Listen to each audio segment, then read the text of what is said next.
Pessoal, ó, uma perguntinha bem legal aqui que vale a pena comentar. Eu acho que vocês viram isso em Física D, mas tenho certeza que o professor não vai ficar chateado de eu fazer esse comentário apenas. Ó, densidade é uma ideia geral que funciona para qualquer corpo. Qualquer corpo nessa vida, tu pode botar ele na balança, medir a massa dele, certo? Mergulhar ele, se ele não for um corpo, um sólido com um volume definido, certo? A gente pode mergulhar ele, vimos isso recentemente, não vimos? Mergulhar um corpo e aí sobe o líquido. Foi na questão do Enem que a gente chegou a ver isso ou não foi? Não, foi em outro lugar que eu vi uma questãozinha do Enem que falava lá, o menino tinha uma pepita de um objeto e não sabia do que material era. Aí tinha uma tabelinha com a densidade de vários materiais. Aí a professora fala pra ele, ó, Asdrubãozinho, se tu mergulhar a pepita na proveta, aí o quanto a água subir é o volume do objeto. A questão ensinava isso.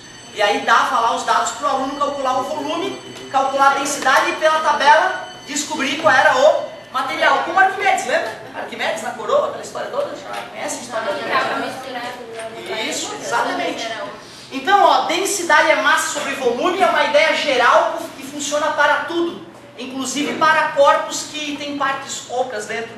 Inclusive para a cadeira de vocês que é feita de aço, espuma, madeira, fórmica, beleza? O corpo humano também dá para calcular a densidade, que é feito de osso, né, carne, gordura, espaços vazios dentro do organismo, tudo bem? Porém, quando eu falo em massa específica, que a UFSC usa a letra Rho, embora nos outros lugares nós vejamos mais por Mi, cuidado, tá? A UFSC usa a letra Rho para isso, então o teorema de Stevin da UFSC não é P igual a P0 mais Mi hoje, como eu gosto de fazer. É um Rho ali no lugar do Mi, ó. Se bem que já foi Mi, tá, gente? Isso pode mudar, cara. Isso é que é o detalhe, tem que olhar para a fórmula de maneira meio geral e sem muita encrenca, porque se ficar fuçando, a letra não é igual, né? Aí tu pode te perder mesmo. Então, massa específica é quando a gente fala de uma substância específica. Então, massa específica é a densidade para uma substância feita de um único material e não pode ser oca. Porque se tiver alguma parte oca, quando tu calcular a densidade dela, tu vai estar calculando a densidade do ar junto. Beleza? Então, massa específica é para uma substância específica.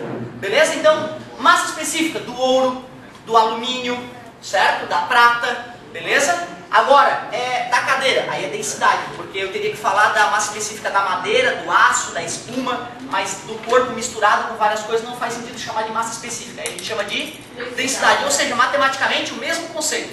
Né? E como a ciência é toda organizadinha, é só para diferenciar se eu estou falando de um material específico ou se estou falando de um corpo genérico, né? Feito de vários materiais. Ótima pergunta, beleza? Mas na prática, na hora de fazer um cálculo, né, a gente acaba, né, às vezes até o cara fala a densidade da água, embora de repente o mais adequado fosse falar a massa específica da água, ele pode falar a densidade da água sem problema nenhum, certo? Não vai ter grandes problemas não. Muito boa pergunta. Daqui a pouquinho estamos de volta com o Enem, galera.